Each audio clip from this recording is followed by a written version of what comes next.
Hey, Emily. All right, so 7 o'clock, I will do it. we can call the meeting to order. Do we have, before we get started, just for the camera and also for our two new board members, is it, how do you, it's Trey, right? It was longer on the name tag, and I apologize for not even remembering. Trey. Trainer? Yes. You go by Trey? Yeah. Okay, and Trey Krieger and Abby Hazelton are our student board members, and we'll talk a little bit about how they got here under, new business probably, or old business. That's an addition and correction, which we'll get to. But let's just introduce ourselves. Go ahead, Leanne, start, and we'll go around the room here for the public and the camera, and the new board members. Leanne Gilson, I'm from Brookline. Ken McFadden, Newfane. Mike Foley, at-large member. Al Clausen, Townsend. Trish Scott, at-large member. Bill Antone, Superintendent. Joe Winrick from Townsend. Emily Long, Newfane. Lindsay Bertram, Newfane. Drew Hazelton, Jamaica. Abby Hazelton, Trey Krieger, Newfane.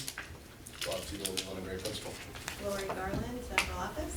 Craig Roach, Townsend Elementary Principal. Scotty Spachnik, Newburgh Elementary School Principal. All right, thank you. So do we have any additions or corrections to tonight's agenda?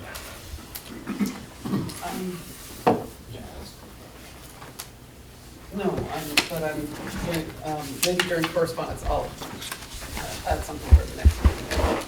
Okay. Under old business, you wanted to say. Yeah, I want to add student process under old business, just 2 minutes so that Bob can talk about how this all happened. I mean, Oh, no, I just wanted to add something. Yeah. To the committee assignments, I just wanted to talk about potentially a budget committee, and then also I have a document I just want to talk about with budget development and execution.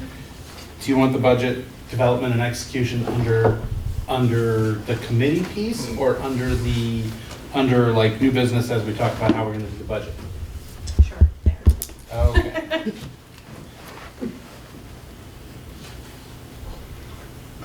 Okay, anybody else? Yes, Al? Winter activities.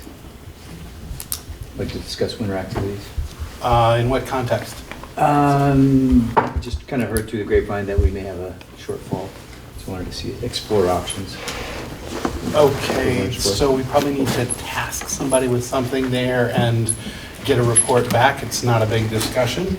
Let's put that under administration assignments for the next meeting.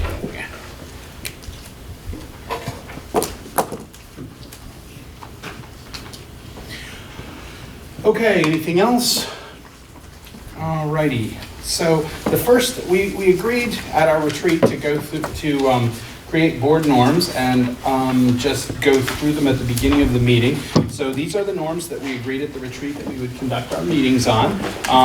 We're going to maintain our focus, which means we're going to try and stick to the agenda and stay on time. We're going to also, we have at the bottom of the agenda our vision statement, and also at the top of the norms. That's our focus, folks. We need to communicate respectfully, listen, and cultivate opportunity for everyone to participate. We need to be present, and we're doing a good job. We're almost all here, and hopefully prepared. To keep the board productive and effective, once we've made a decision, we agreed to move forward as a board on that decision. And we're going to respect the agenda. We'll try and stay on topic, start and end on time, which I will really try to do. And we'll also be flexible to allow, especially members of the public who want to be on the agenda, time. So that's it. We'll do this at the beginning of every meeting just to keep them fresh. And I think, Leanne, you're the only one who, and they're on the back of your name tag. So they're in front of you at the whole meeting. And if for some reason you feel like those norms aren't being observed, it's the responsibility of everybody here on the board to budget on the norm. I mean, if I'm not, say something. If somebody's not, say something. That's how we're gonna get ourselves to ingrain these things. Okay? All right, members of the public, if you're here for a specific item on the agenda, we'd ask you to wait until then. If there's something else that's on your mind, like you, Rick, now's your time. Yeah. Two very simple related questions. First one is how many tuition-free students are currently enrolled? And the second one was, now that the school year has begun, will somebody be able to just pick up and change their mind in the middle of the school year and say, I want to move to another school? Well, you have to take them tuition-free. Those are my questions. Okay, so the first question is for 3 sixth graders and 1 kindergartner. Let me just double check that. Did that other 6th grade student come? The other one? There were, I believe we have 1 from Putney and a couple from Wyndham. So we have 5 total. Okay, so we have 4 sixth grade students and 1 kindergartner. Yes, Okay, that's changed since I got my answer yesterday. that is correct.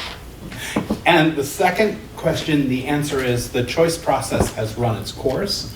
So any new choice, choice into our district or even within the district would be subject to the review of the superintendent and at his discretion. The language that we have in the procedure is school changes mid-year will be considered on a case-by-case basis. Parents apply through the WCSU central office. Final decision made by superintendent. But this would apply to students from outside Yes, wishing to come tuition-free. yes. Okay, thank you. Just wanted to clarify it. Okay, thank you. Yes, thank you. Anybody else with a question not on the agenda? Okay. Any correspondence at all, folks? Emily said she was. Oh, yeah, you have. Well, I did. I didn't want to add anything to the agenda, but there was a member of the town of Newfane who got a hold of Ken and I, and he unfortunately didn't get to see his email before, so, because it happened just late today, with a person who was interested in coming to the meeting tonight because there was an item on the agenda that wasn't on the agenda that she thought was going to be discussed. I checked in with Joe, found out it wasn't going to be discussed tonight, so that was fine. But the second part of her request was, will there be childcare? And I would like to formally ask, this, I'm speaking, paraphrasing what she asked me, us, Ken and I would like to see it at every meeting. So I think that's a great question. I think that's a great request. We've had it before. I think given the fact that we don't always have heavily attended meetings, I don't know how we're going to go about it, but I'd love to ask for it to be on the agenda for the future and see what we can do to make it easier for our residents in these 5 towns to come to our meetings. Okay. So if you want to put that under number 8, we can make that into a task.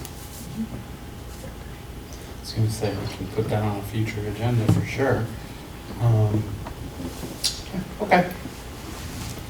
I have a bunch of correspondence, but it's actually down under new business. It's just letters. I have the resignation letter. I have some letters of interest for the position that's being vacated by Christina, but we can handle that under new business. Okay, so old business. You should have the board values, right? You sent those. Okay, there's a staple packet in front of you. There's copies in front of everybody. The top sheet is some additional work that I had asked Jen to do after looking at the board values that we had written down and revised and gone through with, pre-K to 5, middle school, and high school. I said there's a lot, like every one of them starts with high quality instruction. Can we take a look at what would happen if we pulled that out and had just board values and then put the separate things that applied only to certain areas? Like, we probably don't, we may not have some things in middle school that we have in high school or high school and middle school. They may not all translate, but there were a lot of them such as, high quality instruction, effective communication, listening and responding to stakeholders, safe environments, access to healthy local food. Those were in every single place. So that top sheet is additional work. That's not necessarily, there's no change in, there's just a change in the organization, and it's really just for you to think about, and we could discuss maybe moving in that direction at some point. The other 3 sheets are the values that we actually came up with and wrote down the revised values. And if those look okay to folks, we'll get, these kind of posters that we have behind us revised so that we have those values available to us at all times when we're doing this kind of work. Yes. Oh, sorry, Bob. That's the question. So do these replace these or are these in addition to these? These replace those. Replace those? Okay. Yeah. So things that were on this list but are not on this list. Such as, Well, there's some specifics at the high school level, AP, Journey East, Yeah. things like that. Those are not on the, unless you interpret it through another way. New and different experiences. So I guess I'm trying to figure out where those things stand as far as the value goes. we didn't take anything off of that list, we just sort of consolidated it down. AP fits in sort of the, AP fits in a bunch of them, it kind of crosses a bunch of it to, individual growth academically. Some students are ready for AP earlier, later, whatever, let them go as far as they can possibly go. The opportunities that provide options as well as new and different experiences, that's all the travel, not just Journey East, but, any. We haven't devalued any of those things. No. We just rephrased it and categorized it into broader. We were trying to rephrase it and make slightly broader buckets, but, we're not losing sight of any of the things that we liked up there. Thank you. Sort of following up on that comment, I don't know when we're looking to read through this and give our thumbs up that, yes, we're ready to put that on there, but I haven't had time to go through this, and I'm hoping we'll have time. Plus, Go through, these lists, and that just prompted me to think, because I wasn't thinking about, the eliminating the other values and readopting these. I'm not saying that I wouldn't be fine with doing that, I just want to take the time to make sure that we are reflecting what our values are as a board. And I don't know how to do that if we approve these tonight without. we don't, And I'll just say one more thing. Yep. You all are gonna get tired of hearing me say it, as I've been saying it forever, but play-based and outdoor education. My first focus on that has always been early childhood or pre-K. And it's not listed there, but it is listed on the other ones, or at least on elementary and middle. If we're gonna list it there, it should be listed here. agreed, that, good. And there may be others like that, so I just want to take the time to review. Yeah, well, that top sheet, no one's seen until now. Yeah, it's- The bottom sheet is just our work again, but you make a good point. There may be things that we want to miss. The other thing that I can do is have these values sent to everyone again, so that you can do that comparison work between what we had, what we started with and where we ended up. And I believe we actually even have images of the sheets that we wrote on and all that work that we did. So I can get that all to you. And we don't have to take action tonight and adopt these values. We did this work at the retreat, and we want to continue with this work so that we can actually publish them. So if we send out the handwritten images as well as the old values and put it on next month's agenda to take a look at it again, does that give the board the time it needs? Can I follow up? Yes, ma'am. The process for changing, if, I don't know whether the board's going to agree with that or not, but if the board wants to adopt these tonight, which is fine, what's the process for adding or taking away from values down the road if we feel like we've left something out? Did we have that? I don't remember whether we talked about that. No. So I We- think it's a good idea for us to wait. We set these, and we never talked about changing them until the retreat again, where we said, let's look at them. We've worked with them for a year, and we tried to update, consolidate. Intention. Yeah, so I think, we definitely have time to look at the work that we did previously and make sure that this is exactly what we want to say are our values. Ken, was that? Oh, I'm just referring back up there. Okay. So, does anybody want anything other than the original values that we developed at our first retreat and our handwritten work to take a look at before the next meeting? I got one more. Sorry, but if these things that are coming up to me, I'm gonna keep bringing them up. I'm gonna go back to play-based outdoor education. It's become one term, and outdoor isn't just play-based, or play-based isn't just outdoor. It should be slash. That was always my intention. Play-based / outdoor education, as much as we possibly can, especially in the weekend. Okay, They're not one thing. understood. Thank you. We're editing the term. Okay. Anybody else? If you think of something else, let me know. I'll get that material, I'll get those other materials for you quickly, and we'll put another discussion on the agenda next month, and we maybe can come up with what we actually publish. Question? Yeah, I think you just answered my question. We're going to get the information, then we can go back and edit some of these? Yes. Perfect. Thank you. You're welcome. Okay. We were going to talk a little bit about the process that got the student board members on. Yeah, so, Take it away. I think it was the August meeting? I think it was the August meeting where you guys agreed for us to continue exploring this and getting this up and running. So we started the school year, Joe and Bill came to our opening assembly and talked a little bit about the importance of having students on the board, as well as welcoming our students back. We had put together a process, as I described in the proposal to you guys, of an application process, and we collected some applications, I reviewed them, and I had these two students sitting next to me here who both really shone quite brightly as far as not only their interest, but their aptitude for this kind of work. I think we haven't talked formally, but I think they're both interested in working with me outside of the scope of the board meetings to put together a credit experience that they will have on their transcript as well, to talk about you guys behind your back. No, I'm just kidding. To like debrief the meetings after and to prepare them for the meetings in advance, talk about school governance, budget process. Maybe we'll have some guest speakers. Who knows? But that's the idea. So these guys both applied, and we talked about the idea there'd be a 2-year term for each person, but obviously we're just starting out. So Trey, as a senior, only has a 1-year term, and Abby is a junior, so she will have a 2-year term, so she'll be with us next year as well.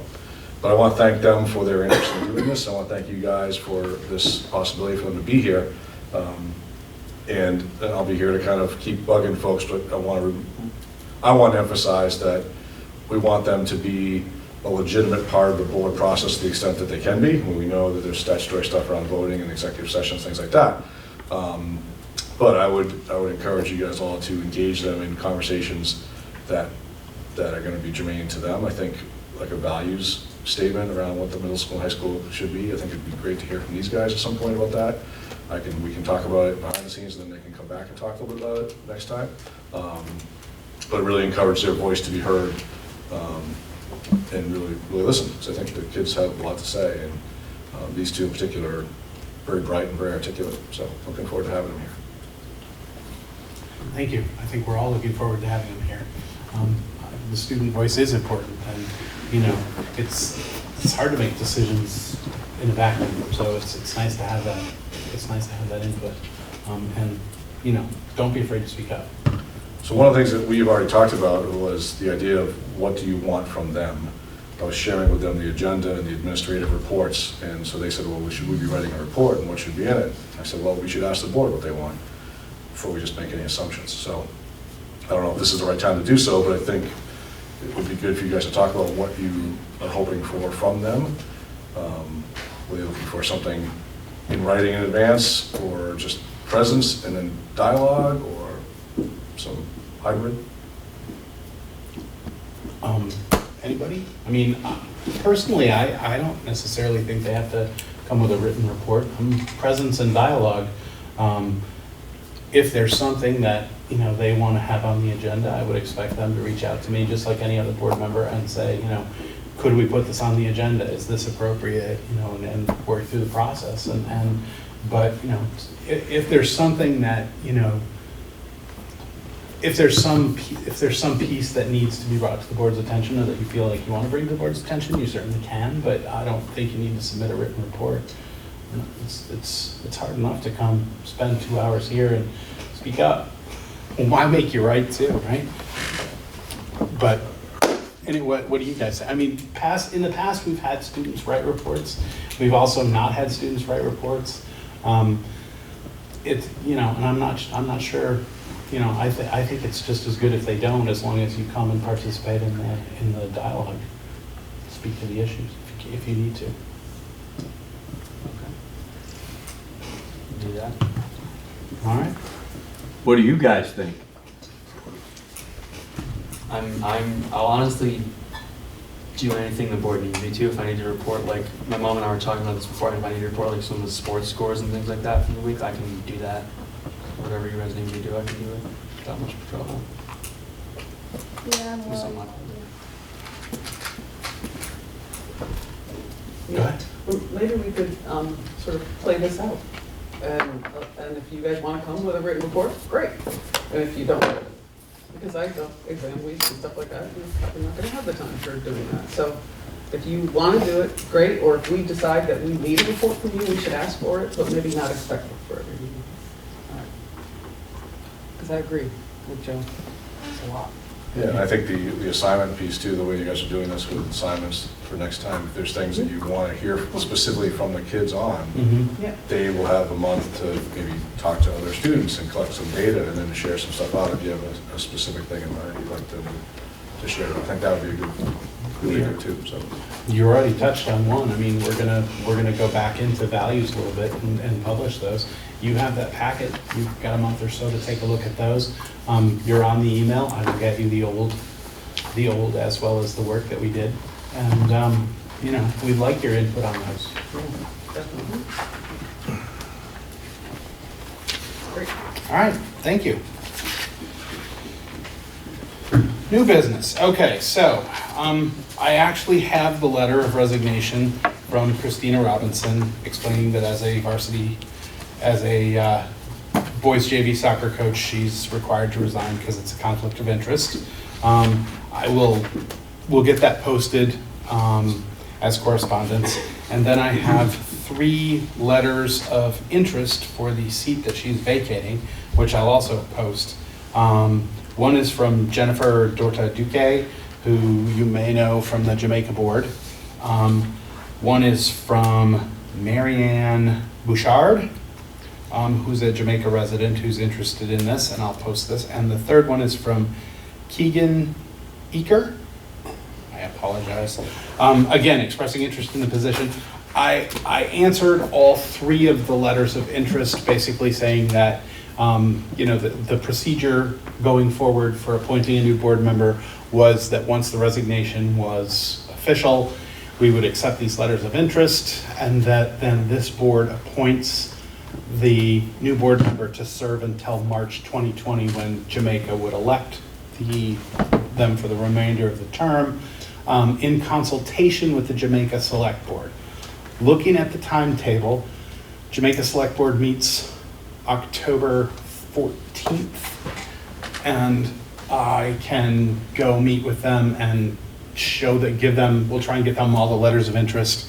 They can give us their thoughts on the members, and then we'll have all the letters of interest at our board, and we could make the decision then October 21st, which is our next meeting. That's sort of the time. I didn't go into that much detail with them about timetable, but I said we would try and be making the decision in our October meeting, barring some change. And then I don't know if we'll get more letters of interest or not, but we have the 3 now. We do need a motion to accept Christina's resignation. So moved. Is there a second? Second. Any discussion? Other than thank you and we'll miss you? And the boys JV should go undefeated? No pressure, no. No pressure, no pressure. I can promise that they will. I guarantee it. Really? I'm playing with them in some of the games, so I promise we'll be undefeated. All right, remember, these minutes are recorded and there's a way to hold your feet to the fire on that. Okay. I want to report on that. Uh-oh, now you're gonna be writing.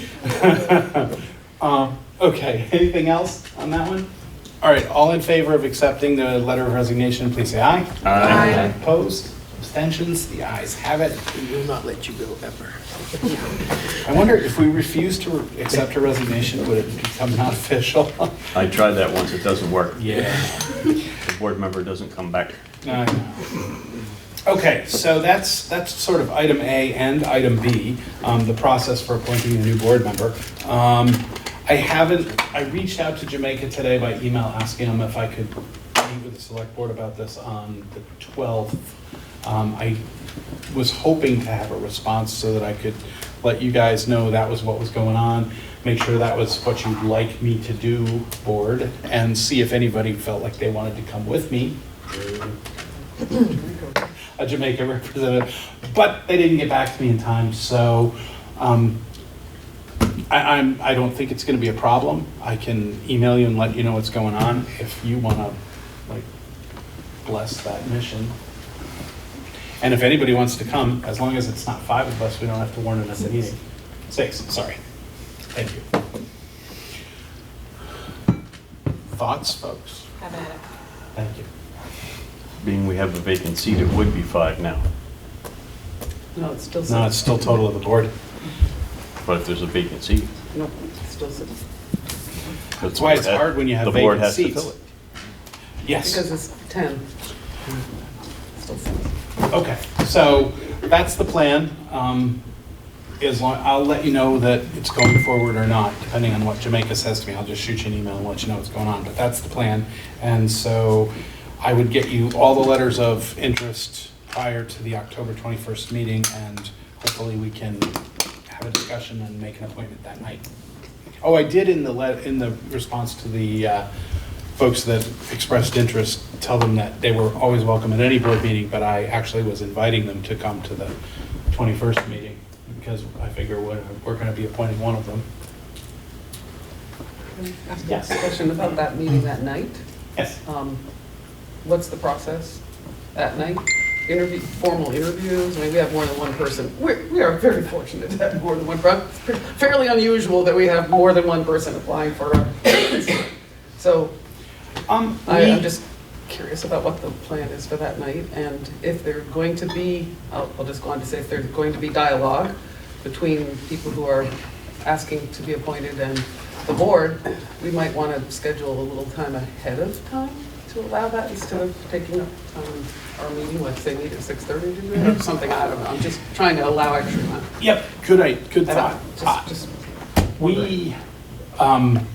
We have appointed one other board member, and there was one applicant, so the process was, she'll do it. Thank you. And Gotcha. so we don't have, and to tell you the truth, I hadn't really thought about the process for that, whether there would be a little interview, a little allow them to speak, maybe just read their letters and say, okay, this is the one we. Or even a subcommittee. Yeah, or even a I subcommittee. mean, I'm just questioning what we should do. I am too. I hadn't thought of that. I would think that, sorry. Yeah, go ahead. I would think that the select board's opinion should count for an awful lot because it is their town being represented. I agree. I agree. Right, Well, that's true. it should and it shouldn't. I mean, we're trustees of public education. It's ultimately our decision as to what happens on the board. And, yes, they elect them, but it's not the select board has input. They don't have if they say, this is the one we want, we're not obligated to take it. We're not obligated to take that person. It's just a consultation and they have input. But you're right. I mean, if they have a reason, if they have a candidate that they feel strongly about, obviously I would report that. Um,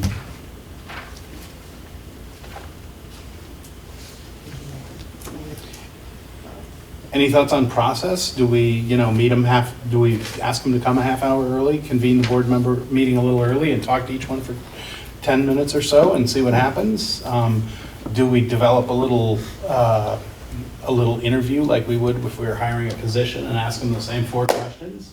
Yes. Have we asked other boards who've had more than one person? I know this is fairly unusual, I will admit. No. So I'm just wondering how other boards have handled it. It could be a task. Could just have a special election from that town. No. Yes, you could. Well, yes, you could, but they would have to warn it that much in advance. Plus, is it statute that defines the procedure now? For us, it's already statute that defines our procedure where we appoint in consultation with the select board, and it's only until the next election. So we're going to get a board member in October our way. If we hold a special election, it'll be November or December. They'll get a 3-month term, and they won't be here for budget season. So it's there's a reason why it is the way it is, I guess.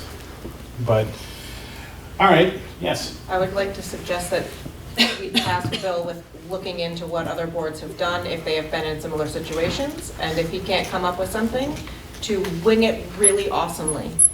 I like that strategy. Yeah, with a process. Okay. Is that enough direction for you, Will? Well, we're going to do it at number 8. Number 8? All right. We'll do it at 8. All right. Good suggestion.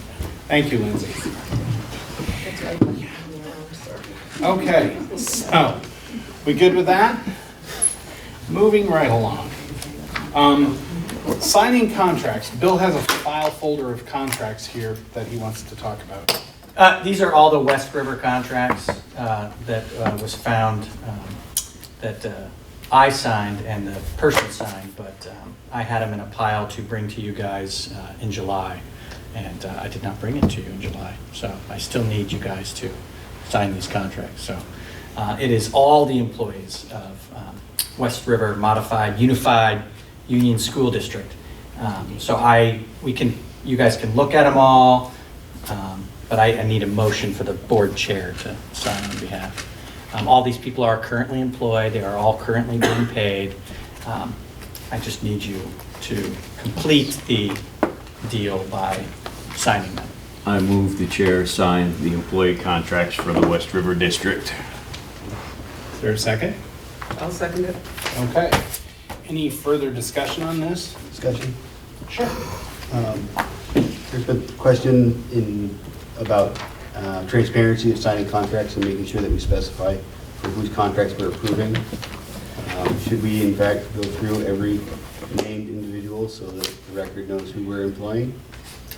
Could Absolutely the board's decision to make, absolutely. Yes. Could you provide us a list rather than have us read what's probably 75 contracts? We can just stick them in the minutes?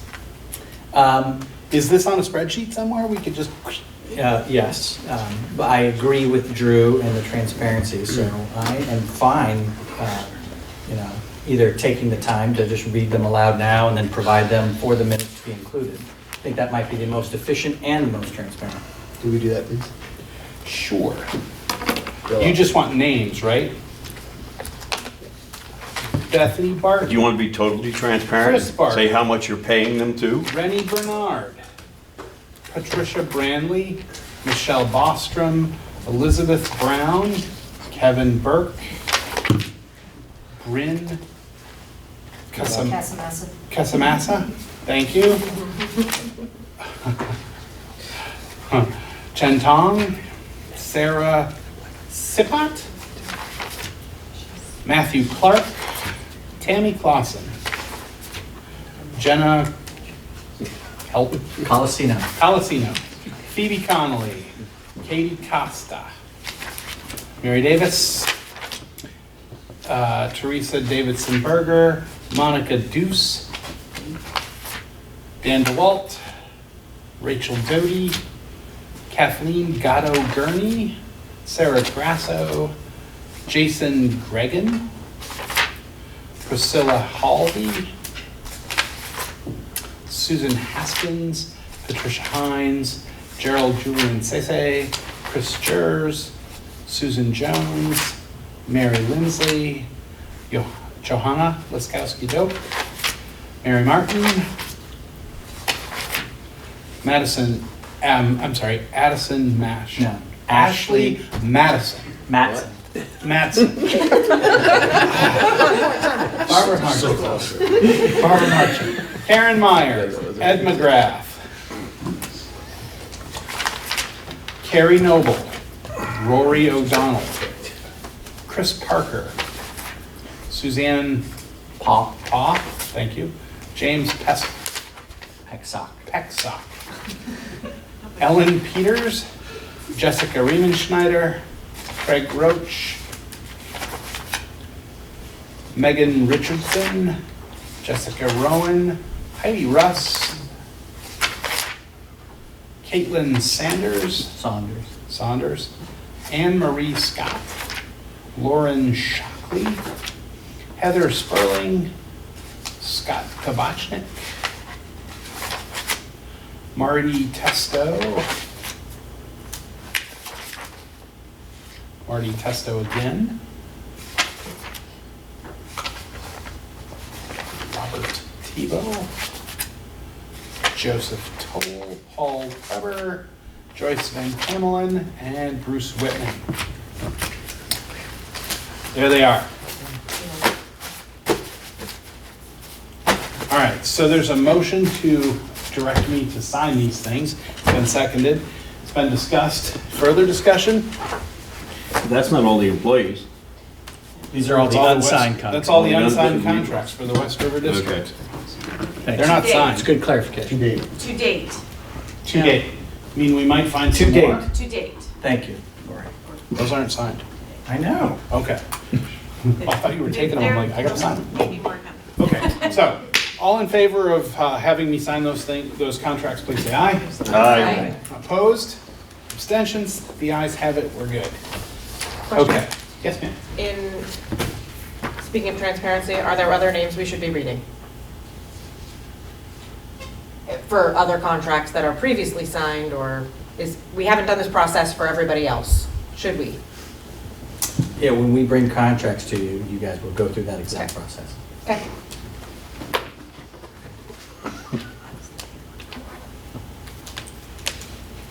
Okay. So, Lori, budget development, it's you. Yes, I have a document that I handed out to you, some draft form here. It's only have one set of I- signatures, right? Just my guess. Budget development and execution, guiding principles, procedures, and timelines. So I put together this document to go through the budget process. I've shared it with the leaders, and I've also shared it with other boards. So I wasn't able to come to your retreat, so that's why I'm sharing it tonight. I would love for you guys to read through it. The guiding principles were basically pulled from your values on a high level. So, and then the budget timeline is attached, and it's, well, no, it's not attached, I'm sorry, it's a separate sheet here. This is just the first draft of the budget timeline, so things may shift around, but as you can see, West River's first draft will be presented on December 9th.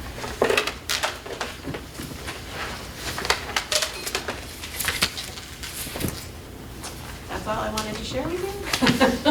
So the. So that you have this as we head into budget season. Okay, so it's a timeline. So, could I? Yes, sir. So at the bottom of your agenda, and also on the sheet that Lori gave you, the WRED, if you can just, those first 4 dates, December 9th, 6th, the 13th, 27th, those are not your regular meeting times. So we wanted to give you 3 months advance notice for that. But working with 6 different budgets, we have to time them all out.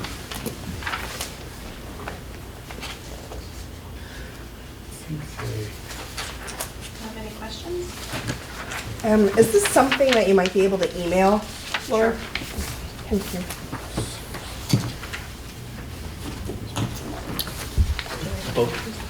Both, yeah. Never know where I'm gonna be when I have a minute to really dig in.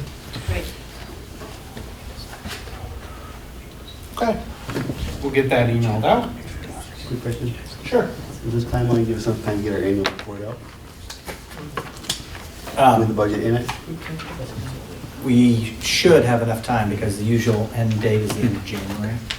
That's why the 27th is our go time for, Because our goal is to have the budget in the annual report. within that beautiful little document.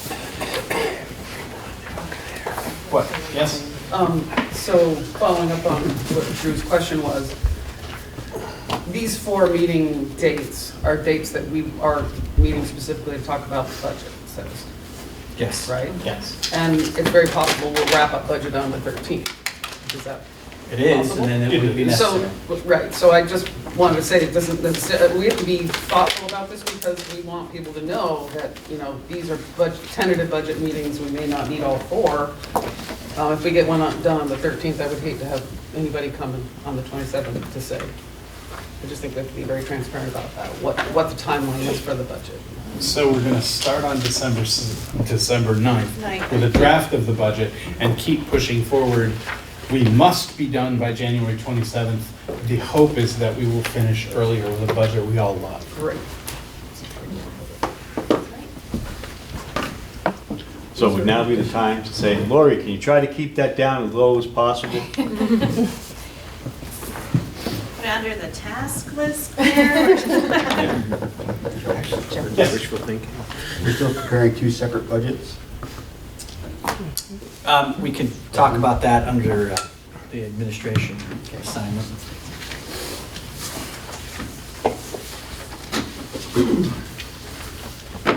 Okay. All right. Thanks, Lori. Okay. The next piece is the administration's reports. We have the reports from each principal. If anyone has any questions about any of the material covered in any of the principals' reports, we have 3 principals here, and I'm sure they would be happy to answer any questions you would have. Anybody have any questions for anybody? I just had one. Scotty, I noticed in yours, your Principals Advisory Committee is interested in pre-K in the building, and you're working with the Director of Operations to see if that's going to work for you. So at some point, do you anticipate then coming back to the board you'll put it in your budget and you'll put it in your request for budget, and we'll get that as a budgetary item for next year? For you all to make a choice. Mm-hmm. So that's the plan? Yep. Okay. Bill, is that fair? Yeah, I mean, I just pointed you in the direction of Chris Medina, so. Yeah. So it's out there, you're working on it, and we'll see it in budget season as a request to us to put it in the budget, right? Or before. Or before. But at some point, you'll actually say, okay, we're doing it, this is how, and we're moving forward with it, or we'd like to move forward with it. Yes. And then I'll be looking for funding. Okay. Just checking, because I saw it in there, I saw the mention of it, and, I knew there was already correspondence about, pre-K, should have come tonight. So when it does come, I think we'll have some discussion. That was my question. That was my only question after reading all the reports. Thank you, they were very thorough. I like the format, so they all kind of match. You can tell there's a mastermind behind it all. Yeah. Anybody else? Al? I just had a comment on, I love the report that came out about climate and culture. It's a fantastic report. Only one question. So there were 2 administrators that are on behavior referrals? Is that what? They're both for me. Oh, okay. So there's 2 layers of referrals. There's one that's sort of a teacher handled one, and then there's administrative ones. So that's what that is. Okay. So we don't have misbehaving administrators, we just have administrators referring students versus teachers. Not as far as this board knows. Those are handled in a whole different. That was a significant decline over That was last year. awesome. That was awesome. Yep, first month is looking good. And I think if you open the slideshow earlier, she did add some stuff to it, including that data later in the day. So if you didn't look at it recently, go back and look at it again. Because the data for the number of referrals, the comp from last year, this year, so far, pretty favorable this year. Yeah, that's great. Anybody else? Questions, comments? I have a question Sure. regarding that. Trey, would you and Abby, do you guys feel a difference in the building? I mean, I don't, well, define difference. Just the number of behavioral referrals. I feel that same thing, Bob, in my building. I feel like we've started off really positively, and I wonder whether that's just translating to me and Bob, or whether or not it feels different to be a student in the building. Compared to last year. Compared to last year, for me, no. I mean, other than the teachers I have, I still see them. So, and the ones that I don't get along with so well, I typically avoid. So for me, I don't feel that much of a difference. And amongst my friends, there's no one's gotten too much trouble. Thanks, Trey. Yeah, I don't see Give it much to of her. a difference either. It'll be important to follow up on though. It's a good question. That is a good question. Thank you. All right, so that covers principals' reports. Cabinet report. Questions for this one? Bill or Lori, a couple cabinet members. Any questions? I didn't have any.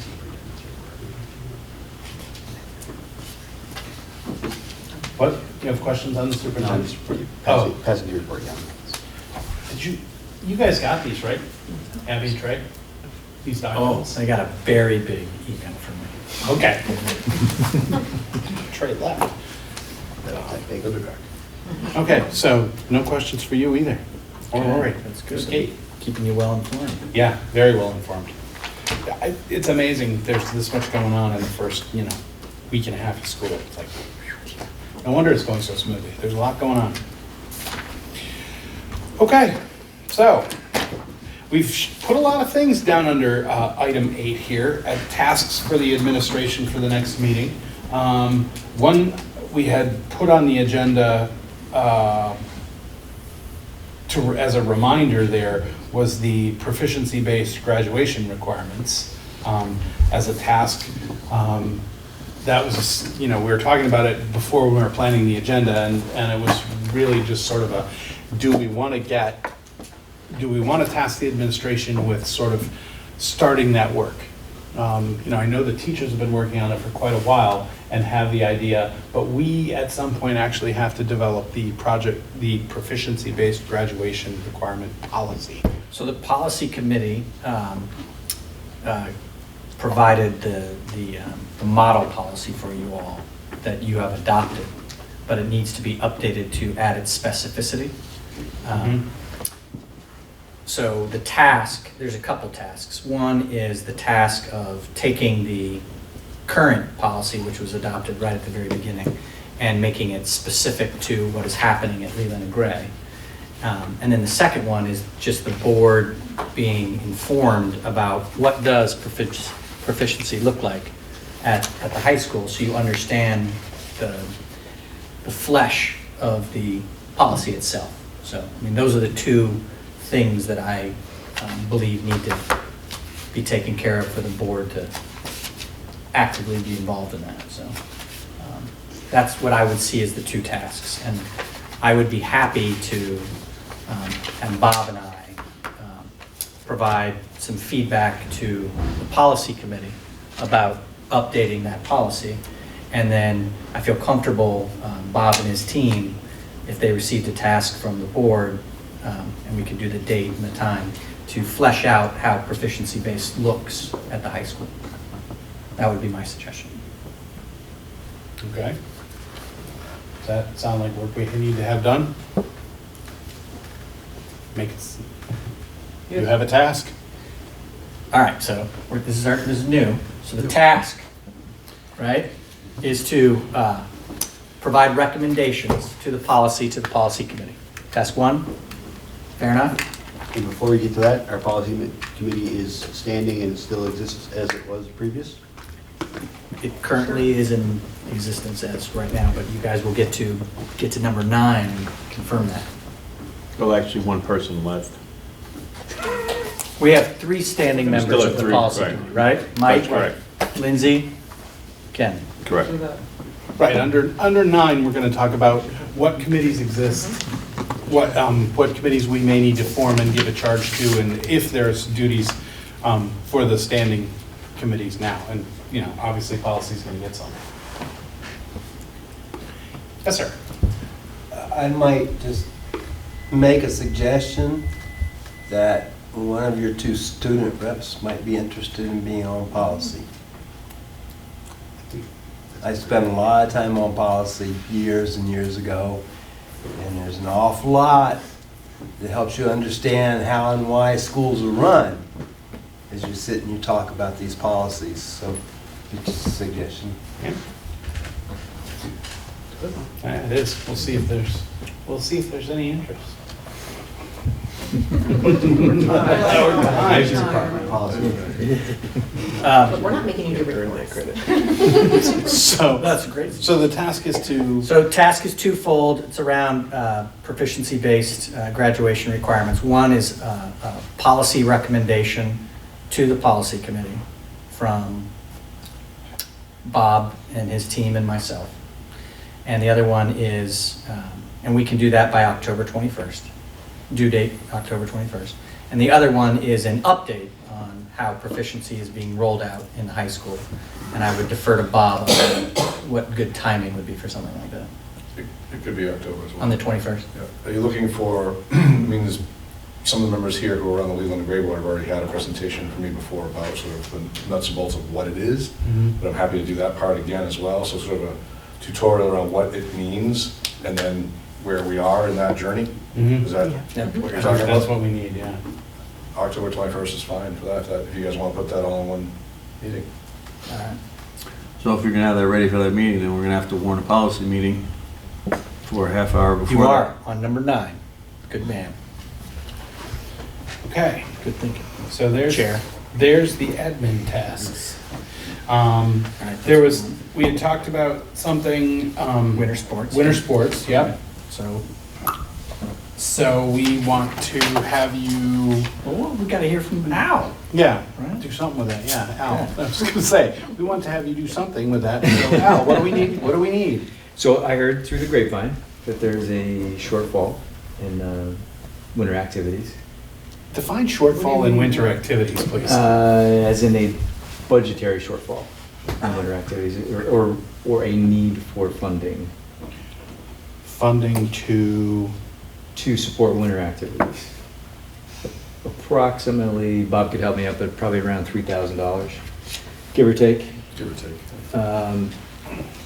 So, just wanted to see if there's anything we could do to explore ways to help that. I mean, this winter activities has been around for, I don't know, 40 or 50 years. is this and it's across just the district or just at the high school level? Yeah, I think it's just as far as I know at the high school level, but Does it it really could matter? be more 'Cause it's pervasive. I'm Part not. of the One district, so. Yeah. I was just curious how widespread the problem was. I'm not sure what the problem is. I'm not besides sure what not the money. problem is besides we're Not enough short on money. but- So, So the task is for our administration to figure out the problem There you is and give us Yeah. a solution. Should I tell you the problem? Yeah. Sure, that would help, 'cause that's what- I know the problem. do now. I can do it now. So Al, referenced that this has been a long-standing thing in here in the valley. Someone says it's been going on Leland and Gray for 40 or 50 years. At some point in the recent past, the GISP program changed and it stopped going into the high school. So what that meant was, in the old days, what still happens through 5th grade, is that kids can buy these GISP passes. Junior instruction to ski program or something. You got Yeah. it. And they could ski on winter activity days very cheaply. And then some other days they can go up as well. And the mountain, as part of that program, used to provide, and probably does, I don't know, at the elementary schools, still some passes for chaperones to go up and do these ski groups. And sometimes they're staff, sometimes they're family members, parents, whoever. But that's how, when you're sending that many kids to the mountain, that's how you ran the system. So when GISP changed, I don't know if it coincided with the new ownership at Stratton or not, but I've been told that it did. That we were faced with trying to figure out how to get kids passes and then how to simultaneously get chaperones up there. The pass problem has been solved by the collaborative and refuse to use program. So if kids attend these sessions that and make a pledge to not use substances, they get a pass for a very cheap amount, similar to what the GISP amount was. And so that covered that. And then initially with the refuse to use program, they provided instructors, if you will, passes. And so we had a bunch of adults who were involved with that, and they would take their passes and go to the mountain on Wednesdays, and then it would be the chaperones. Recently, and I assume again it's related to cost, the refuse to use program has reduced the number of adult passes to 4. And not all the 4 people who run the programming for those evenings are employees or even ski with the kids. I think we have maybe 2 that are. So basically the shortfall, other than the usual shortfall in transportation costs, which always runs higher than we expect it to, the shortfall is the amount it cost us to get the chaperones to the mountain. So last year we worked a lot with Build Up, who some of you know is up at Stratton. I think he's a CFO. CEO. CEO, yeah. But has had kids come through here and been part of the program himself and was a big supporter. To try to figure out how to close that gap, he was unable to get that to work. When we had a shortfall last year, and there was an anonymous donation that covered a chunk of that, and I think we used some other gate receipts or some other kind of thing from basketball to help make up the difference. So this year I've told my staff that we can't rely on an anonymous donor every year, and we have the shortfall to figure out how to make that work. We found a loophole, if you will, to purchasing passes for those chaperones. Some sort of like afternoon friend pack, I forget what the name of it is at Stratton, but it's a discounted deal if you bring a bunch of people. So we're going to use those bunch of people to be the chaperones, and so it's a little bit cheaper than it was last year, but even still, as Alice pointed out, we're probably about $3,000 short of being able to make that happen. Without the Stratton program, we have 9 or 10 other winter activities that happen as well, but Stratton has historically been at least half, if not more. Historically, it was probably even higher of the kids that go and do that. So without that, it kind of puts our winter activity program in jeopardy. So we had a big powwow recently to find out who wanted to be involved with thinking up solutions. We looked at other mountains, we talked about other deals, and we had a couple of staff members who volunteered to lead some fundraising efforts to try to get that money. But that's where we're at right now, so that's what I was talking about. That's the problem, is the cost of chaperones to go to accompany kids who refuse to use passes. Is that clear as mud? No, it's very It's very clear. So is the task that you would like the administration to report back as to the progress on what has just been explained to you about the winter activities challenge? I'd say both the progress, and then is there anything else that we can do as a board or the administration? I mean, can we tap into the Stratton Foundation or some other kind of grant money to cover the gap? So progress on what is going on and possible recommendations.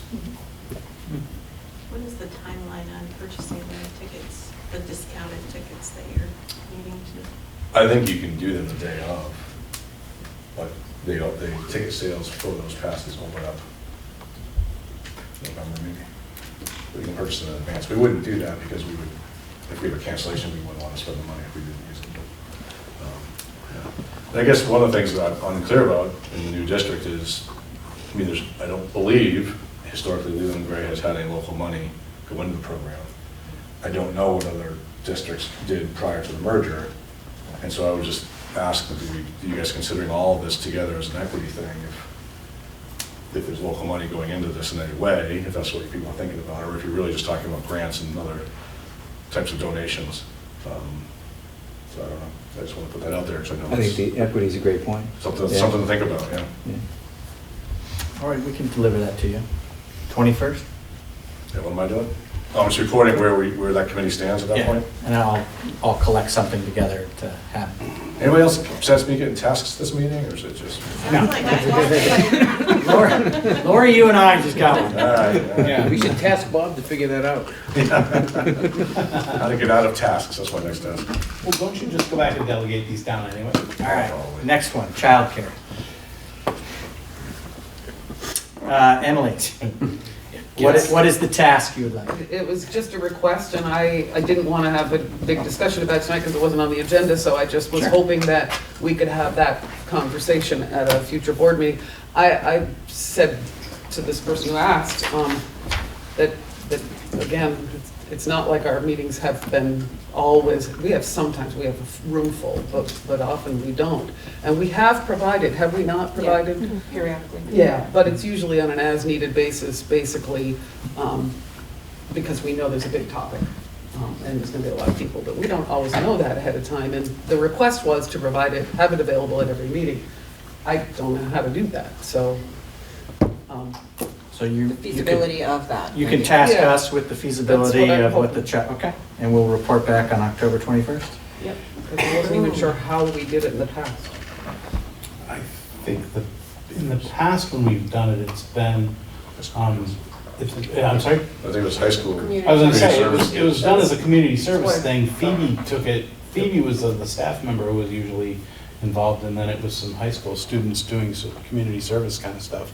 I was gonna say, can we make this, explore it, no-cost, low-cost options? I mean, is it fair to say, yes, we'll provide childcare, but it's gonna cost you $5 so that, or something? I mean, it's $10 an hour to get a babysitter. If it's When I had service, kids we that need needed to, right. Well, but can we get it for community service? Yeah, but who are we gonna task to do that? Bill is Explore the option. exploring the option, and I'll report back on the 21st, the options that. And this is where Trey and Abby might be very helpful. There might be a Assisting student me. club that wants to, do the service. Maybe there's a fundraiser, there's a little fundraiser in here, I don't know, All I mean, my biggest concern was about how do we know when we need it?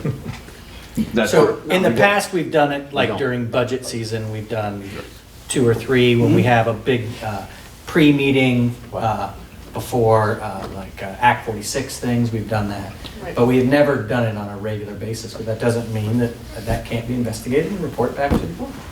Okay, thank you. Well, we have to remember that if we do start something where we have somebody here available and nobody shows up for the first couple of meetings, doesn't mean it's a failure. It just means that word hasn't caught on yet. Yeah. Maybe. All right. Or values nobody really comparison. That's nothing for you. I know, that's why I'm excited about it. Values comparison work is entirely work by the board. Okay. And I have a deliverable of getting the stuff from the old and the handwritten, but I'll take care of that. Okay, great. You want to write that down? No, that's So you on, can that's bug an me on the agenda board. item, not an That's a Joe assignment. All right, applicant process, right? That was the other one for me? Oh, yeah, that was the other one for you. Okay. So the deliverable on this, again, on October 20, it's gonna have to be before the 21st, right? Well, it could be, Can I communicate with the officers? I was gonna say, do you want board input on that? We can have you and the officers develop this. If you do, that's what you should do. We That's- just need to know that's what ahead of I- time if we have to meet ahead. That's all. And we should let the applicants know what the process is. Yes. Right, when we develop it, we'll let the applicants know, and then we'll say, we're gonna interview you.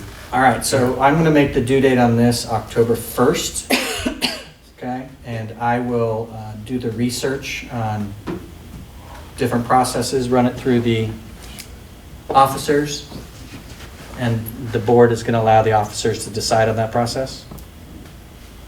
Everybody cool with that? Good with that, board?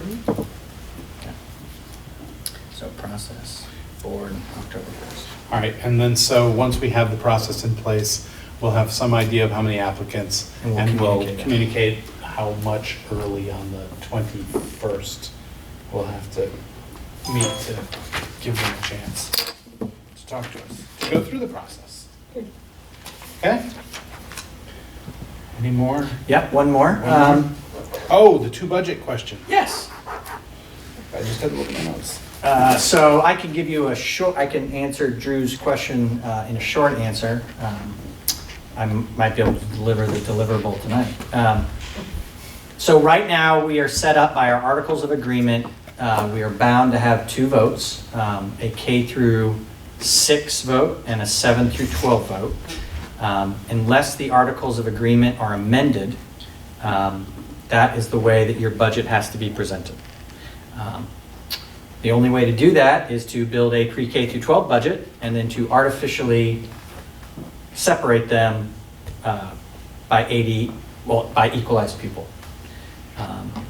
So we either have to replicate what we did last year, which some voters found very confusing, or you can amend your Articles of Agreement, which would be the process of warning a special meeting, having a special meeting, having an information meeting before the special meeting, and then having a vote, and then waiting 30 days for reconsideration, and then the Articles of Agreement. The specific article that you are amending could be amended in that manner. And the recommendation from the attorney is that if you are going to do that, you would simply make it in a very simple fashion where it would just be all members of the West River Education District get to vote on the pre-K through 12 budget. Right now, it is very specific to if you are operating your own pre-K through 6 school, you can only vote on the 7 through 12 portion of the budget instead of being able to vote on the pre-K through 12 budget. So I'm happy to do more work and give you guys more information, but essentially that's the decision the board has to make, to decide if you want to amend the Articles of Agreement to allow the citizens of Wyndham to vote on a pre-K through 12 budget, or you want to stay with what you've got and we will artificially split the budget into 2 votes.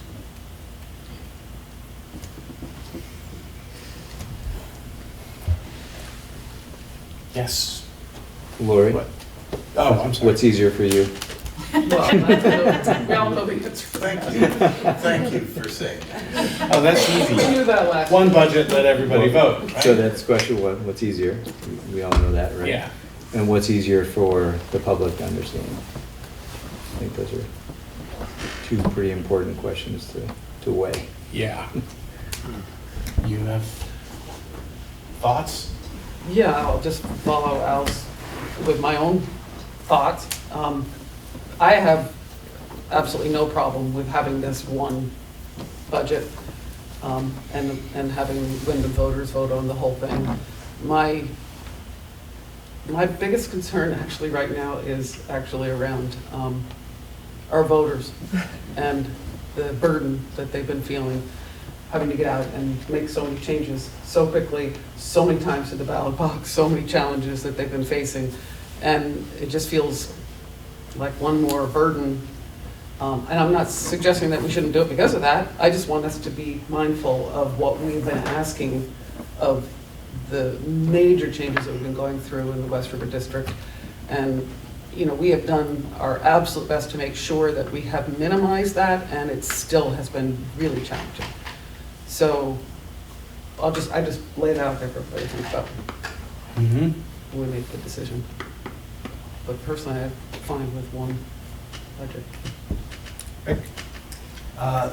In line with what Emily has just said, if I remember correctly, you had a whole 160 people vote for the bond. Perfect. Out of Right on. 4,000 or so registered voters. Yes. So I think you really have to remember the voter burnout is real at the moment. Just putting it out there. Agreed. Well, we're just gonna have to burn them out one more time. The one budget's simpler for the office to do, it's less time consuming, right? Than splitting up 2 budgets, right? Yeah, So and also- that's saving money there. We gotta look where we can save money, people. It was also complicated when it went up to the state, actually. It was interesting. I had spent a great deal of time with Brad James on the phone because of the way you have to report up to the state to make sure that you all got the tax rates that we thought you were going to get. And you did. So it worked. But it was more complicated all the way around. But I'll do what I need to do. Go ahead. Emily, go ahead. Well, you were saying, look at the timing on that. You know, no question that it's easier to prepare one pre-K-12 budget and let everybody vote on it. But to address what is very real, you know, voter fatigue, for lack of a better term, you know, can we do the artificial split one more time? We've explained it, we'll explain it again, and we'll also, in the same context, explain that as part of this budget vote, we're proposing this amendment and we'll never have to do this again, and going forward it'll be one budget, and now you're only going to the polls once, and it's gonna end this problem, and, you know, it's sort of do it all at once and fix the problem, rather than try and rush ahead and fix it now prior to the budget vote in March, you know, the end of March again. That's just thinking about it, you know, can we deal with it as a timing issue thing? So, I saw hands everywhere when I said that. Yeah, Emily first, then Lindsay, then Drew, then So I. my question's for Lori. Lori, you mentioned that about Brad James and spending all the time. Is there anyone else in the state who has a split vote, do you know? I don't know the answer to that question. I think there might be one other. Huntington. but- Is it Huntington? Yeah, Huntington, you're right. right, where there was the same issue. But there are several other districts that are set up like this, but they do vote with one That is budget. correct, It's yes. very important to know that it's not just, you know, we're not doing an outlier by going to one budget. Most of the modified districts actually do vote That is with one correct. budget. Yes. Thank you. Lindsay. I just wanted to say that we've been accused plenty in the past of not really listening to our constituents, and that we've sort of snowballed over things. And I think that it's unfair to say that by us having a vote, it's snowballing over people, because they can come out and vote. But realistically, the voter fatigue is very real, and we understand that.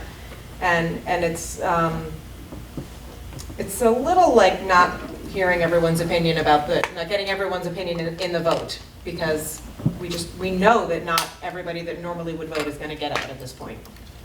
So I mean, even people that would normally get out and vote, the few that do, those numbers are significantly reduced. I just feel like it's not necessarily getting a real fair cross-section of the population. You had your hand up, and has a plan? If we vote a single budget, how does the Wyndham tax rate get set? How do you determine the per pupil spending for 7-12 if we don't split the budget? Yeah, I mean, you have to do a back calculation, because there still needs to be a certain portion of the 7 through 12 budget that they're paying on, right? So in some ways, you have to split it regardless. In some ways, yeah. Right. It's a little bit different than, you know, basically going through line item type of thing, but yes. So it is easier, just to follow up on that, it is easier to do it one budget and do that back split to do the tax rate than it is to all the way split split it, out. but Gotcha. yeah, I think the only other comment I would make about splitting the budget is the confusion when it goes to the voters.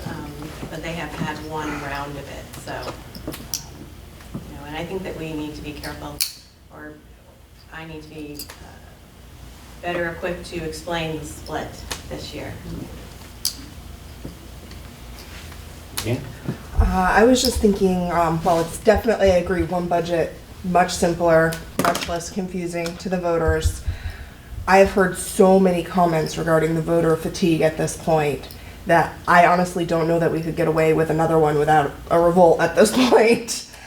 It would make more sense to see if maybe we could somehow more effectively explain the split budget one last year and warn it for the annual meeting as a vote to the change to the Articles of Agreement.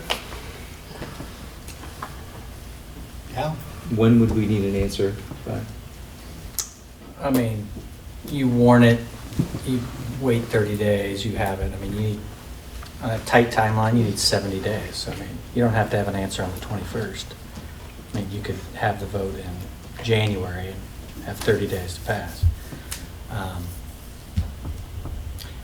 Just to follow up on what Leanne said, voter fatigue is obviously extremely real, but we probably wouldn't want to have the vote at the annual meeting because they're going to be voting on the budget at the actual annual meeting. But we do have an election next year. Mm-hmm. And so Oh, I forgot those were separate, yes, the way it works now. that could be, if the board was to decide to respect the voter fatigue and know that you wanted to split it again for a year, you might want to consider, if you did want to have a vote on the Articles of Agreement at a time when you'd have high voter turnout, to a foundational document of this board. So, That makes sense. Oh, yes, Rick. Did we not change things so that the representatives are voted on at the same time as the budget? yeah, on the at-large. Right, okay, that, I didn't hear that. Sorry. Come out that way, okay. Yeah, we have one at-large vote on the 27th, 25th. Last year's 27th, this year's 27th. Sorry. Any more thoughts? Yes. So a question on the voter fatigue piece, and the bond, the second bond vote was mentioned as a low turnout for that. Is that do we think that's a function of voter fatigue or a function of? Last minute. Or just the perceived, like, that wasn't controversial, people supported it widely the first time, people didn't think they had to go out because it might not be controversial.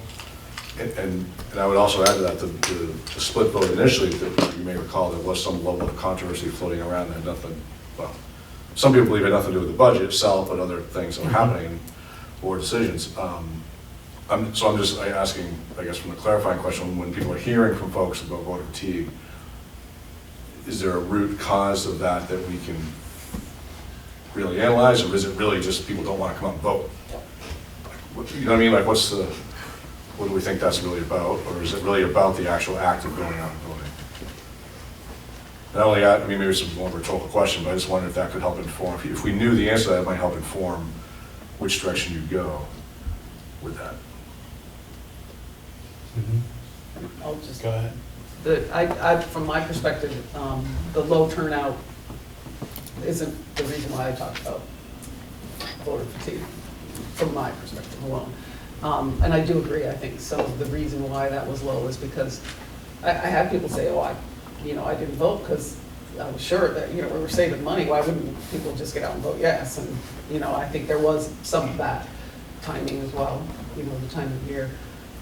I was saying it because I hear feedback a lot, and I think it has a lot less to do with the details of what we're doing or what we're voting on or how we're doing it than it is overall. This has been a significant change for the 5 towns. And there have been multiple times when folks have been asked to go out over multiple different reasons for whatever, whether it's voting or whether it's having to come to meetings, reading articles in the paper.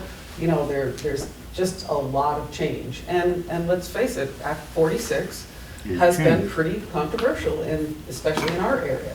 And I think that from my perspective, that feels a lot more about what voter fatigue is. And I can't say it without saying that when it comes to voting and voting Australian ballot, our town offices, our town clerks, and the folks who work the polls are really burdened when we have these types of votes. So to say that there's a lot of hours spent, and it's tough when there's only 160 people who vote in 5 towns.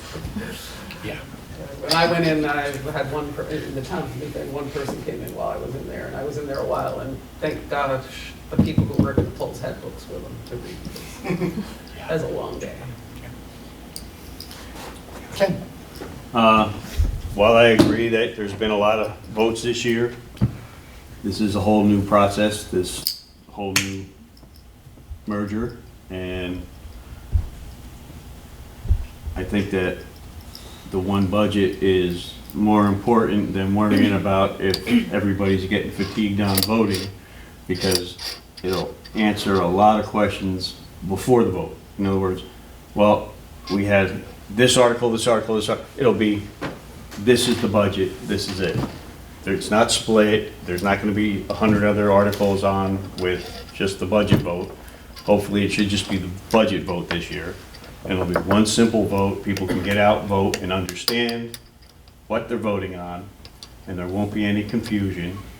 So I say, right now, I just say, call the question and, or not call the question, but I'd like to make a motion that we set a date for a vote to amend the Articles of Agreement. If he's not suggesting a date, I have no problem with the motion as long as it is, the right, I'll wait till 70 seconds. Does somebody want to second that?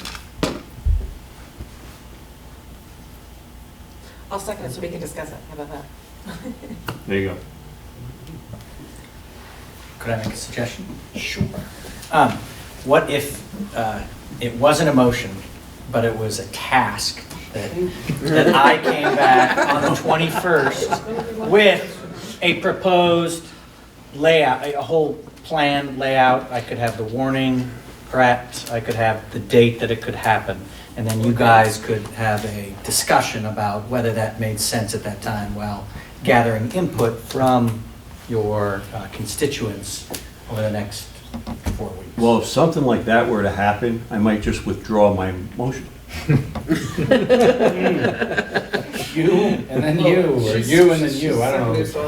Go ahead. I just wanted to say that if that were to happen, it would make a lot of sense to encourage some community input on such a big decision.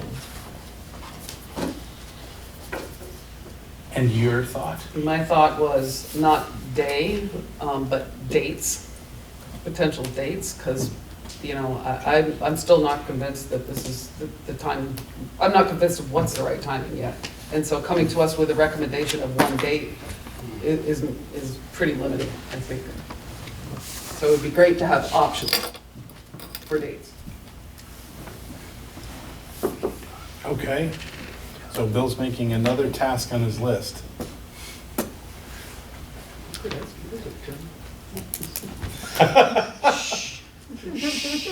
No, this is good. All right, Kyle? so a can I- process. So can I withdraw my motion? Yeah.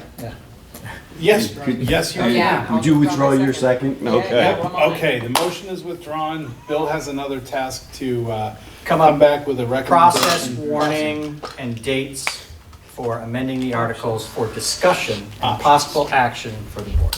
Wonderful. Sounds good. Sorry, Bill, I'll help you. That's fine. And can we do this in a timeline before Lori starts on the budget? Or budgets? Yeah, there'll be a little concurrence. Yeah, there'll probably be some concurrence. I will start building the budget as a pre-K through 12 budget, and then it will be. We would separate it out at the end. At the end, anything. All right, that's fine. Okay. That's good. Okay, so Let's anything else? get to you guys. Yeah, doing anything some- else for the, administration? All right, they're never coming to the meeting again. Okay, so now, to committees, item 9. We had talked, we have a standing policy committee. Ken is the chair,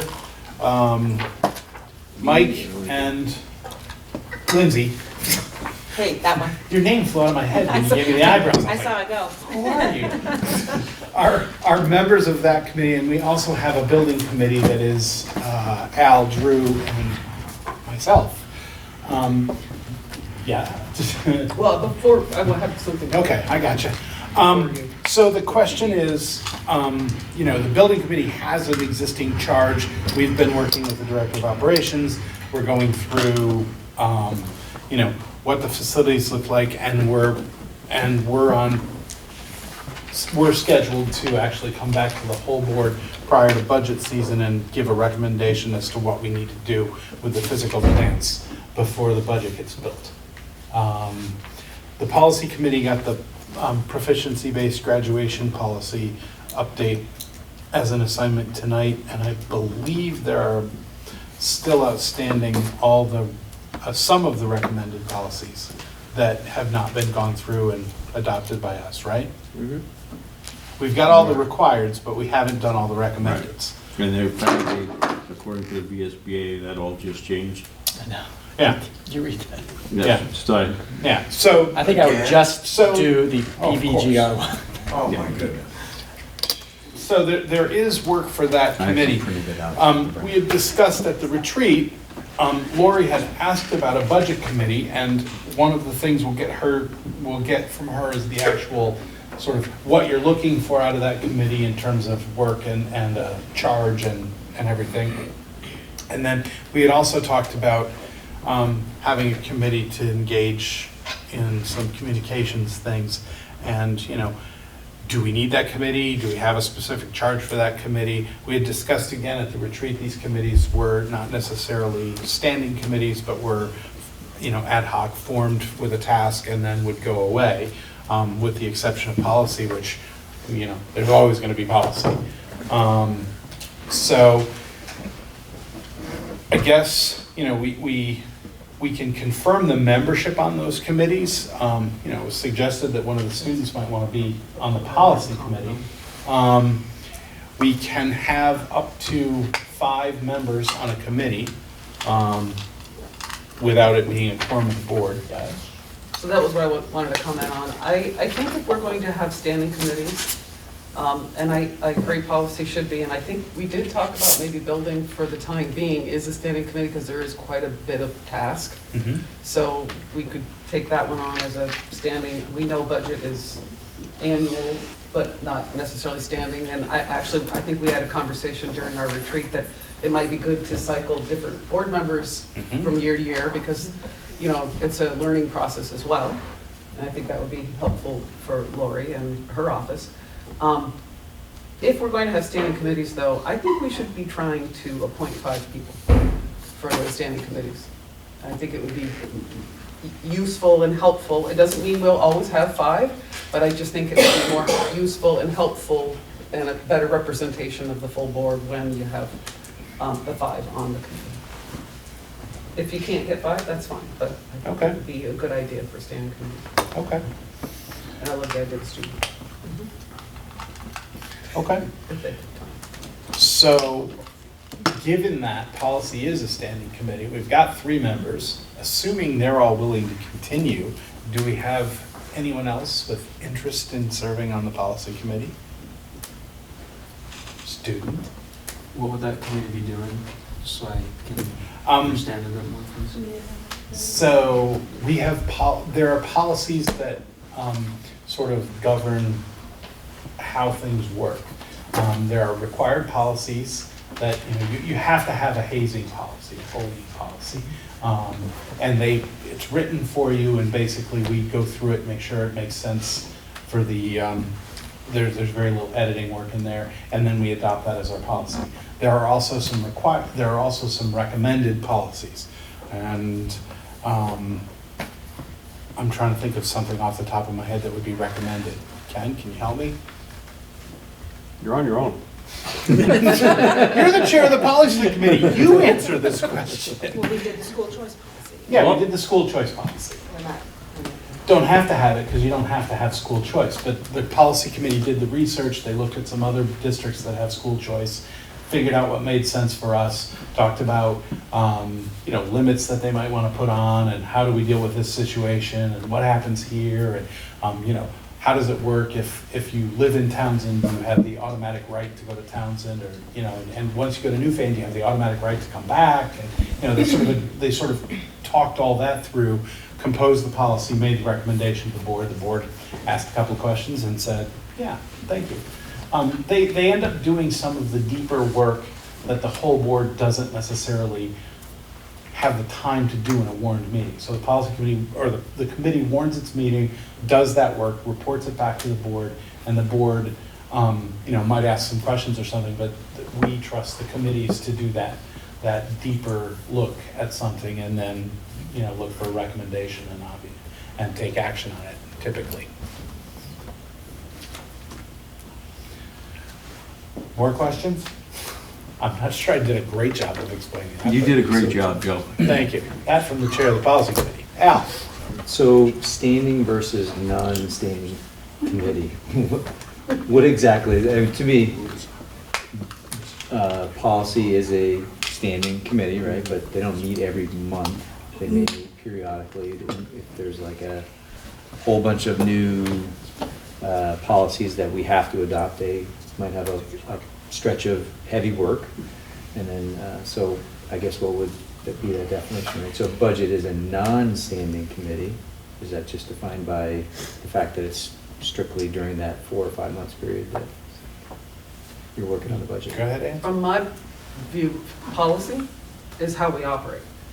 And we have a lot of policies, and they need to be reviewed on a regular basis. And whether they meet once a month or once every other month or whatever, they're not a committee that would go away.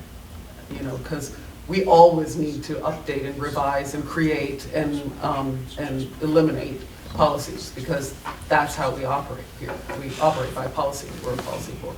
So that's why I think that a policy committee should be a standing committee, because while it can have change in appointment, and it probably should have change in appointment, it's not a committee that would go away, because that's exactly that's how we live in this realm.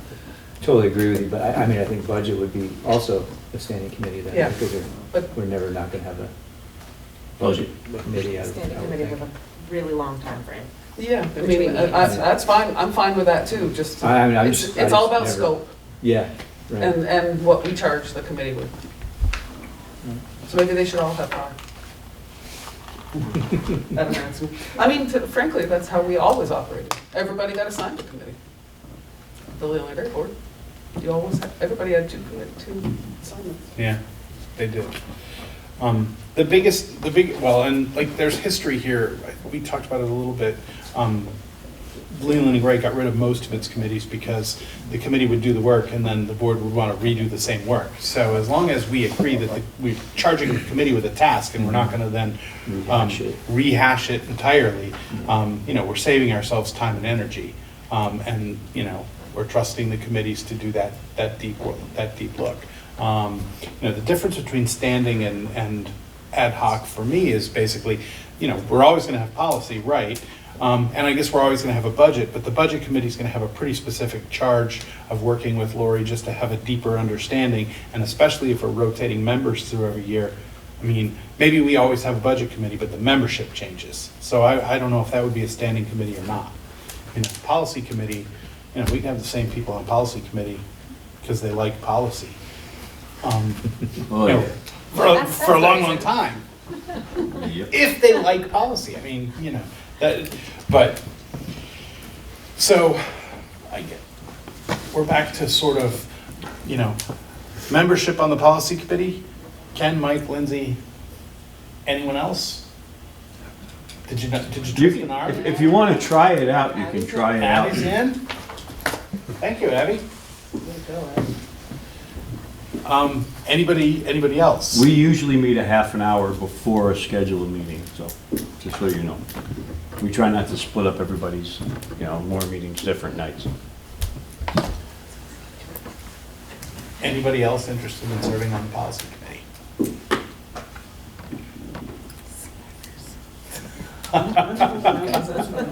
All right, so now we need a charge of the policy committee. So the charge for the policy committee would just be, review and update policies as recommended, as required? So this has got to be a specific direction from the board to the committee. What is the charge of the policy committee?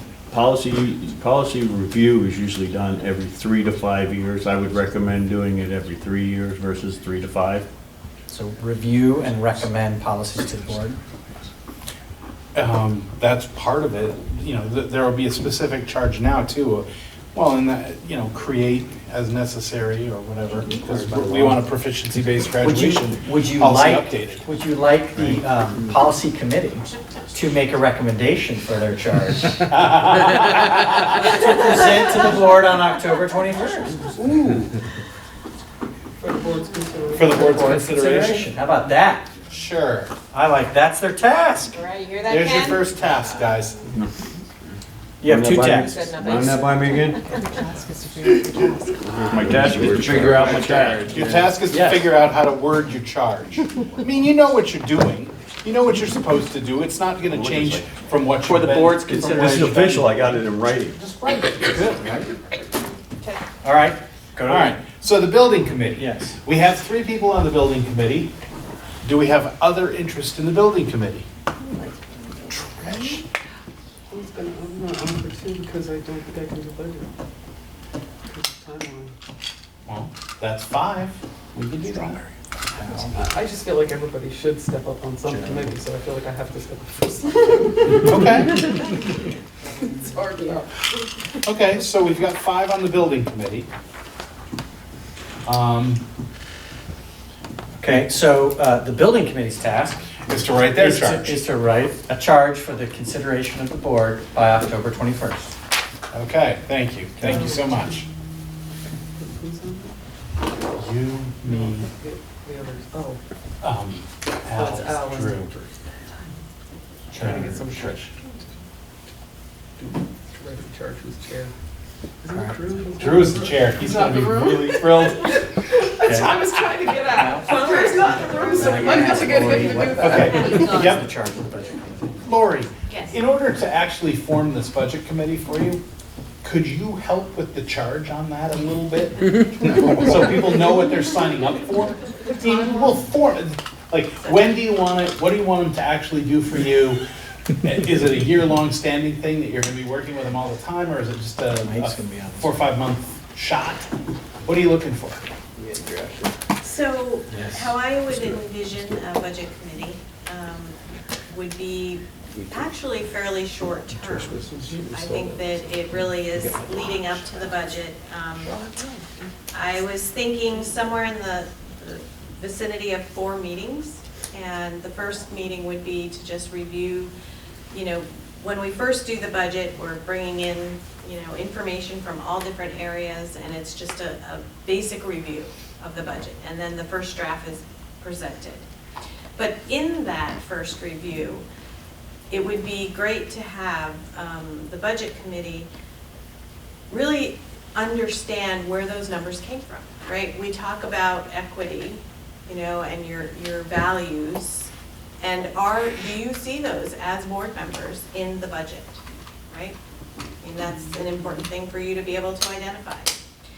And then the second meeting, I would think, would be after we get some more information from the state, so after that December 15th timeline, when we have equalized pupils and we start getting real with tax rates, right? So we put together this great budget, an expense budget, and then reality hits and we get equalized pupils, we get revenues from the state, and now we have to make decisions.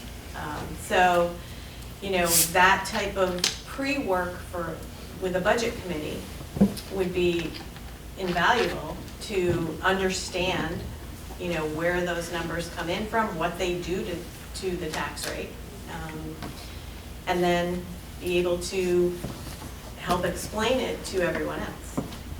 And then, probably a third meeting after the second meeting, when we come back with a second draft that has some more realistic numbers and some revenue assumptions and that type of thing. So meet again and make changes if necessary. And then meet prior to the budget information meeting to just really help understand, so that when the public has questions, they're able to answer them. So that was my vision of a budget committee. And then it could be, longer term as far as, reviewing quarterly reports. Next meeting, I guess on the 21st, I'll be coming with a quarterly report of how the first quarter is is shaking out for West River. And we'll take a look at an expenditure status report. So, you know, maybe the budget committee would have some insight into that and a preview of that. Okay. Does that give you an idea of It does. what I was thinking anyway? It I'm not does. sure what you all were thinking, and, We weren't sure. okay. It's like, we'll let Lori tell us what she thinks. You know, with respect to the quarterly report, if you want input ahead of time, officers could do that too. I'll volunteer then. Okay. So, You volunteered for the budget? no, I volunteered for the officers Yes, to review the you quarterly did. report. I'm looking for volunteers for the budget committee. Al, Leanne, Trey, All right, I'll do it. Mike, Trey, nice. Leanne, nice. I will as well. Okay. Yeah, I'll go in there too. Nope, That's too many, isn't it? I think that's too many, isn't it? Yeah. Is it? Yay. 1, 2, 3, 4. Well, it's 4 board members, four voting board members and a student, so you could if you wanted. Okay. Okay. But that's, okay. Who we have then? Al, Leanne, Mike, Trey. Me and 1, 2, 3, Jeff. 4. So that's 5, right? Doing, it's 5 and a student. okay. Since there's not a vote there, it doesn't I'm gonna Well, let they- you. Doesn't Mike, go do it. quorum. Okay, yes, I will do that. You are tasked with. Yes, tasked with inviting to the first meeting and develop a charge that you will bring back for the board's consideration. Okay, and lastly, is there a community engagement, communications sort of, you know, we had talked about that fourth possible committee. Is that committee, do we have a charge for that committee, if it were to exist?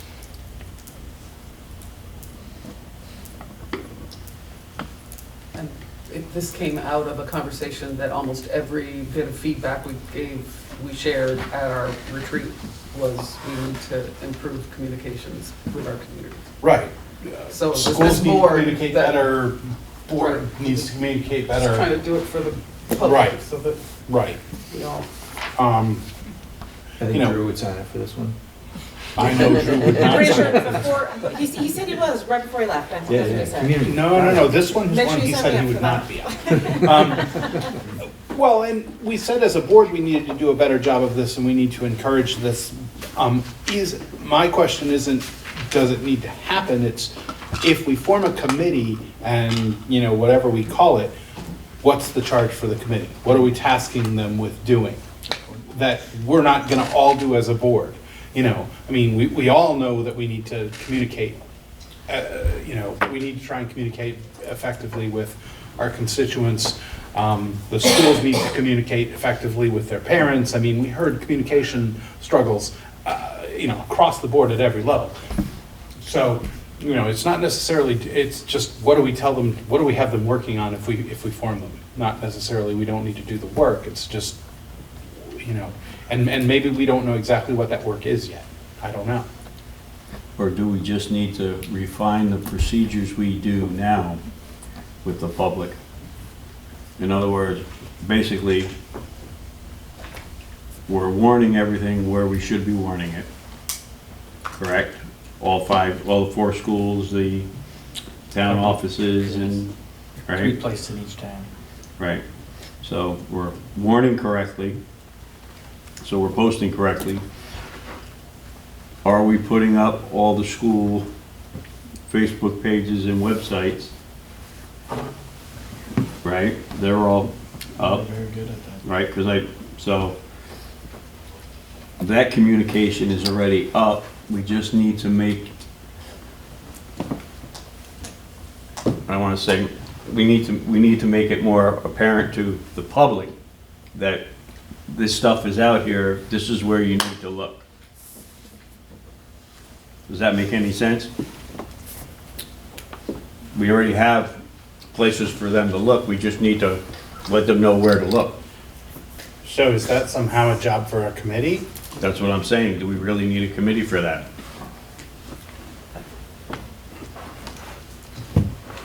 Well, I was just Thinking out loud? I'll just say that I think it's probably more than that. It's not a matter of a lack, I don't think that our lack of communication has to do with the lack of the required community postings and all of that we need to do, or Facebook or whatever. I think it's actually outreach. I'm not volunteering, but I am saying that I think a committee could come up with a plan to improve communications with our communities around not just changes or issues that we have, but with the good things that are happening in our schools in the West River District.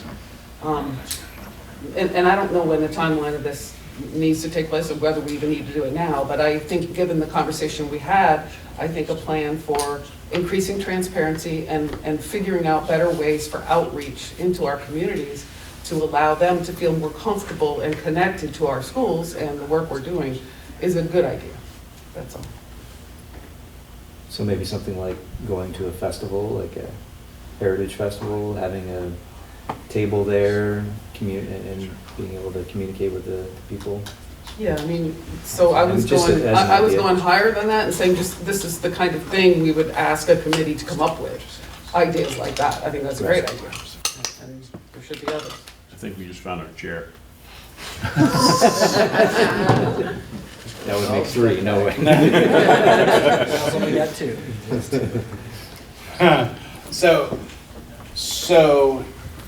is that something we want to task a committee with then, is to sort of do that level of thinking? Like, we need to think of more creative, different ways. I mean, maybe we need to increase awareness about ways we're already communicating, along with trying to think of new ways to communicate. You know, it never occurred to me to go have a booth at a festival, you know, but maybe there is. You know. Or maybe a quarterly newsletter to the communities from the board, or, you know, maybe, I mean, there's a million ideas that could come out of the committee. Yeah, Is exactly. what I'm saying, and I would just really like for us to consider at some point having a committee. I don't know what time it's on. Okay. I don't know, this sounds right up Emily and Al. I think, Yes. as Ally, a thought, since it doesn't seem like maybe anyone's ready to jump on board with this at the moment, that maybe we can make it a task for the next meeting. Everybody can come with a couple ideas, or we can also task Bill with, No. I don't know what. Let's task Joe with it. Paper. We're gonna task Joe. I like your first idea a lot. Everybody come with where, one. you know, this is something that the whole board needs to do better. And, you know, we could have the committee do the work, but before we have a committee do it, you know, can we, everybody come up with something, everybody think a little bit, and then, you know, maybe there'll be an idea there, or a person who becomes willing to take that and run with it. It's a good idea. You had something to I add, was too? also going to just add that at some point, because didn't Al say that would be 3 committees for me, and I can't handle that many, which is an absolutely accurate statement. If we're going to actually operate by committees, and I think you've all heard that, for me, committees are, I've seen the good side and I've seen the bad side, so I want to see how it works out. But I think that if we're going to do it, we all have to take part of the burden. It's part of our be present norms that we agreed to. And I think that it might make sense to consider having either the chair or the officers appoint committees, as opposed to people volunteering. It's great if people volunteer, but if we're going to have committees, we all need to participate in one way. Do we have a new Jamaica rep? So I'm not suggesting you do that now. No. I'm just saying that you ought to continue to think about how we're going to operate, because when we do this, sometimes it's the few who end up taking on all the burden, and we don't always do that. No, We that- don't have everybody here. So. That is the way the Yeah, new board. WCSU board operates. Committees are formed, and then the chair appoints. So, Just putting it out there. no, it's not a bad idea. If we were getting to a place where we weren't getting volunteers, there could be, you know, appointments. And also rotate so everybody learns. Right. Right.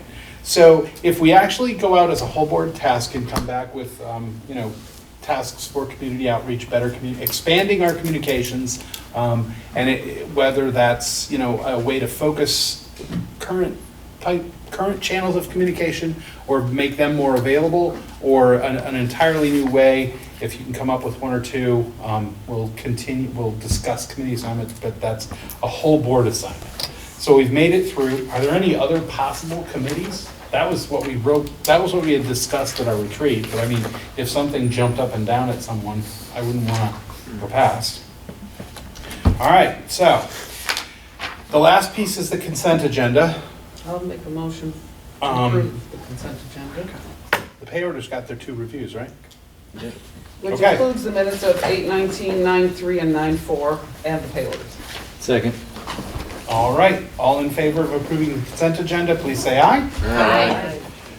Okay, we do not need an executive session, correct? We do need an executive session. We do. Well, we don't need an executive session. We do need to talk to the board about availability. Do you have dates? Times, possible? Ish. Ish, do you want to not do it now then? Well, next Monday. The executive session that we talked about having Tonight. ahead of time couldn't happen, so now we need to reschedule it. Next Monday is tentative from you and the parties, or? So we need to do it, We'd like to schedule it at 5 o'clock. we need to do it by the Friday the 27th. It needs to be completed Right, by Friday the Right, 27th. we have to do it before Friday the 27th. Okay, so you want to do it at 5 o'clock next Monday? Yes. And I know 5 is very Five difficult. is very And 6, There's some, Oh, you need a quorum. Joe, right, I need 6. tomorrow after I can do 11 five. 6 will work. 5? I can do 5, I'll do 5. Leanne, Al, no, you can't. At either 5 or 6? Well, there's a time I'll part know of more this. tomorrow about the timing of it. Yeah. We just needed to know if 6 people could be available at All 5. right, so We might be. you're saying for 5 o'clock? Initially, I think that's You can the do 5? wise move to say initially. Okay. Can we see a show of hands who can be available for 5 o'clock next Monday? We've got, Do we have? yeah, we've got a quorum for 5 o'clock, just going this way. So we'll communicate out if it's going to be 5 or 6. Okay. Okay? We just Okay. needed to know. Can you guys do 5? Oh, What? you will not be able to No, they attend. can't come to executive session. No. Drew's calendar looks okay. Oh, thank you. It's nice to have all those things in sync. Aries refused to use at 6 PM next Monday. I don't know if that Okay, affects them. all right, so that, we didn't need one Is this the tonight. one that the parents have to go with? Yes. All right, so is there any other business tonight? Motion to adjourn. Then we, thank you. Is there a second? Not bad, guys. All in favor, please say aye. Aye. All right, thank you. Good job with the norms, and we are out on time.